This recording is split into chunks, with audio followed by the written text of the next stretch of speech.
জানা ছিল বলে একের পর এক কত ষড়যন্ত্র হয়েছে, কত চক্রান্ত হয়েছে, জাতীয় এবং আন্তর্জাতিক চক্রান্ত।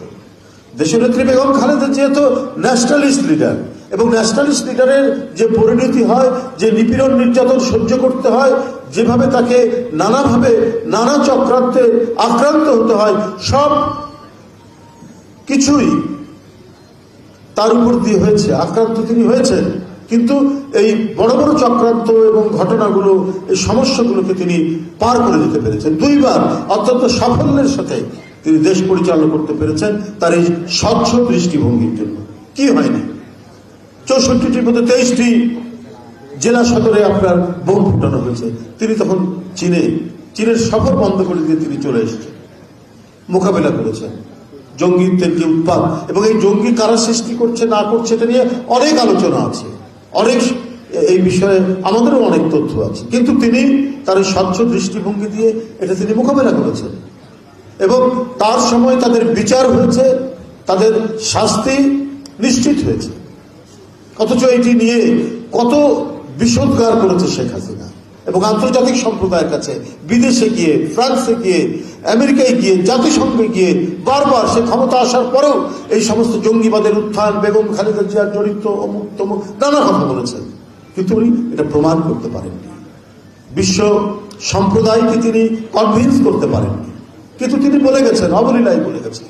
অনবদ্য মিথ্যা কথার জননী হচ্ছে শেখ হাসিনা, এবং এইটা করতে গিয়ে তিনি তার ফ্যাসিবাদকে প্রতিষ্ঠিত করতে চেয়েছিলেন, এবং বেশ কিছুদিন উনি টিকেও ছিলেন এইভাবে নানা কথা বলার মধ্যে দিয়ে। কারণ একজন ফ্যাসিস্টকে ক্ষমতায় এসে যেটা করতে হয়, আইন শৃঙ্খলা বাহিনীকে নিজের মতো করে তৈরি করতে হয়, অন্যান্য প্রতিষ্ঠানগুলোকে নিজের মতো করে তৈরি করতে হয়, জুডিশিয়ারিকে নিজের মতো করে তৈরি করতে হয়।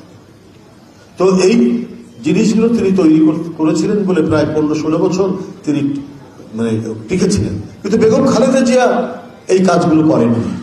কারণ একটা স্টেটকে ফাংশনাল করতে হলে, একটা স্টেটকে কার্যকরী করতে গেলে প্রতিটি, বিশেষ করে রাষ্ট্রের অঙ্গ যেগুলোই, সেগুলোকে স্বাধীনভাবে চলতে দেওয়া হয়। এটাই চেয়েছেন, এটাই গণতন্ত্রের অন্তর্নিহিত শর্ত, এটাই হচ্ছে সবচেয়ে বড় উপাদান গণতন্ত্র। যেহেতু দেশনেত্রী বেগম খালেদা জিয়া যতই সমালোচনা করুক তার বিরোধী পক্ষ, তিনি গণতন্ত্রের যে চ্যাম্পিয়ন, এইটা কেউ অস্বীকার করতে পারবে না।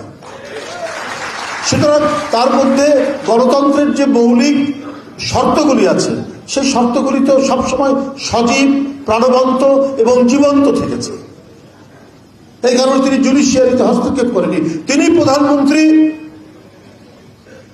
উচ্চতর আদালতের একজন বিচারক আপনার ৫ম সংসদে নিজেকে অবৈধ ঘোষণা করলেন। কই, তাকে তো টেনে হিচড়ে কোনো গোয়েন্দা বাহিনীর লোককে দিয়ে তিনি তাকে দেশ ছাড়া করেননি। ওটাকে তিনি সহ্য করেছেন, আইনগতভাবে ফাইট করে গেছেন।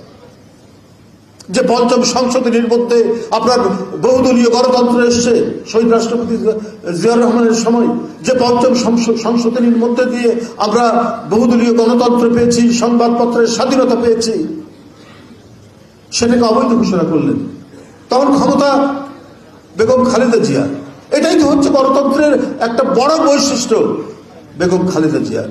কিন্তু এটা করা হয়েছে ষড়যন্ত্রের অংশ হিসেবে। সেই লোক পরে চিফ জাস্টিস হয়েছেন, তত্ত্বাবধায়ক সরকার ব্যবস্থা বাতিল করেছেন, যে তত্ত্বাবধায়কের জন্য আগুন দিয়ে পুড়িয়ে ছারখার করেছিল বাংলাদেশ শেখ হাসিনা, সেই তত্ত্বাবধায়ক সরকার তাদের নিজেদের স্বার্থে বাতিল করেছিল সেই প্রধান বিচারপতি, এবং তাকে পুরস্কার হিসাবে আবার তাকে আইন কমিশনের চেয়ারম্যান করা হয়েছে। এটা ফ্যাসিবাদের লক্ষণ। আর বেগম খালেদা জিয়া তার বিরুদ্ধে কোনো ব্যবস্থাই নিলেন না। না, বিচার বিভাগ স্বাধীন, ঠিক আছে, আমরা আইনি লড়াই করব। আমাকে কিছু বিএনপির বুদ্ধিজীবী খুব ক্ষোভ প্রকাশ করে বলছিলেন যে শিল্পকলা একাডেমির ডিজি ওই সময় একজন ছিলেন, উনি নাম করা সাংস্কৃতিক ব্যক্তিত্ব, কিন্তু একটু আওয়ামী মনা। তো তারা বেগম খালেদা জিয়াকে বলেছেন যে একটা আওয়ামী মনা লোক শিল্পকলার ডিজি। তো ম্যাডাম বলেছেন যে দেখুন, আমি প্রধানমন্ত্রী, এই দেশে কি আর অন্য কোনো আদর্শের মানুষ কেউ কোনো চাকরি করতে পারবে না? তো তারা খুব ক্ষুব্ধ হয়ে চলে এসেছিলেন যে আমরা সব বিএনপির লোক, আমাদের এত কবি সাহিত্যিক আছে, কিন্তু কেন এটা? কিন্তু আমি এই কথা সাইড দিয়ে শুনছিলাম, আমি কিন্তু গর্ববোধ করেছি যে এটাই তো হচ্ছে একটা ডেমোক্রেটিক লিডারশিপ। কিসিঞ্জার ছিলেন ডেমোক্রেটিক পার্টির পলিটিক্যাল প্রেসিডেন্টের সহকারী, প্রেসিডেন্টের সহকারী।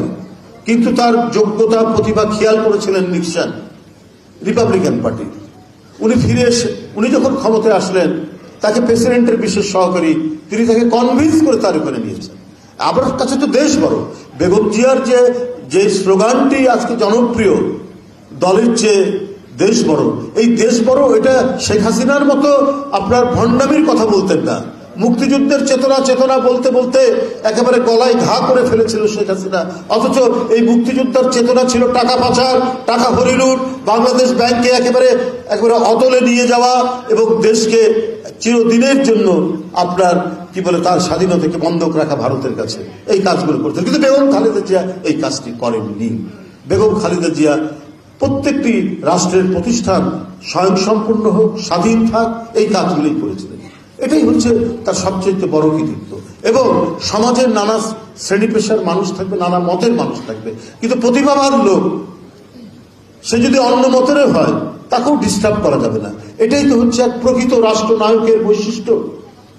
সেই বৈশিষ্ট্য তো আমরা বেগম খালেদা জিয়ার তার রাষ্ট্র পরিচালনার মধ্যে দিয়ে, তার বিরোধী দলের নেত্রী হিসাবে আমরা এই গুণাবলীগুলোই পেয়েছি। আবার সত্য এবং ন্যায়ের প্রশ্নে তিনি যা ভেবেছেন এবং জনগণের কাছে যে অঙ্গীকার করেছেন, এখান থেকে তিনি ফেরত আসেননি, রিজিড থেকেছেন, শক্ত থেকেছেন। দেশ পরিচালনার ক্ষেত্রে ফ্লেক্সিবল থেকেছেন, মানে সবাইকে অ্যাকোমোডেট করার চেষ্টা করেছেন, যেটা একজন প্রকৃত রাষ্ট্রনায়ক করে। দেশের স্বাধীনতা সার্বভৌমত্বের প্রশ্নে আপোষ নেই, গণতন্ত্রের প্রশ্নে আপোষ নেই।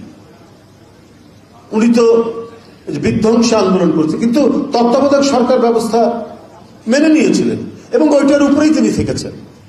তত্ত্বাবধায়ক সরকার ব্যবস্থা তো বিলুপ্ত করেননি যে তোরা এইটা এইভাবে করেছিস, আমি এটা বিলুপ্ত, আমি ক্ষমতা আসলে বিলুপ্ত করব না। তিনি যখন এটা মেনে নিয়েছেন, বিলুপ্ত করেননি।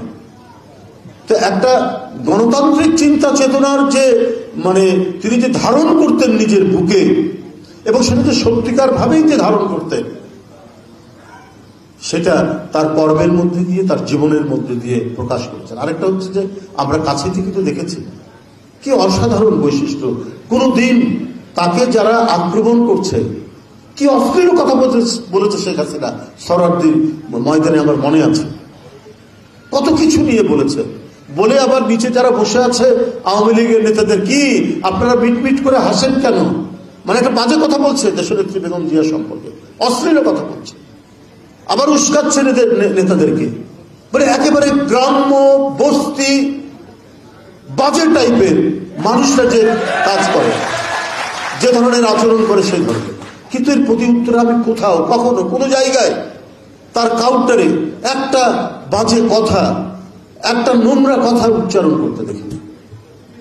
কত সম্ভ্রম এবং সহ্য গুণ নিয়ে তিনি তার বিরুদ্ধে, মানে একটা হচ্ছে পলিটিক্যাল সমালোচনা, সেটা তো ভিন্ন ব্যাপার, কিন্তু যখন ব্যক্তিগতভাবে মিথ্যা এবং অশ্লীল কথা যখন তার বিরুদ্ধে বলা হয়, সেটার বিরুদ্ধেও তিনি পাল্টা কোনোদিন এই কথা বলেননি।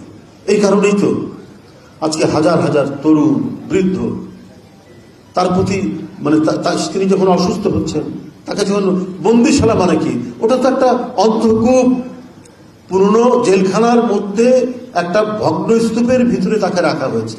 ওটা তো একটা কবরখানা ছিল, ওটা তো একটা কবর যেখানে তাকে বন্দী করে রাখা হয়েছে। তার প্রতি মানুষের যে সহানুভূতি, তার প্রতি মানুষের যে আকুলতা, কারণ এমন একজন নেত্রী যিনি তার দেশ এবং মানুষ ছেড়ে কখনোই কারোর সাথে আপোষ করেননি। হ্যাঁ, নির্যাতন সহ্য করেছেন, অসংখ্য নির্যাতন সহ্য করেছেন, কিন্তু কখনো তিনি পিছপা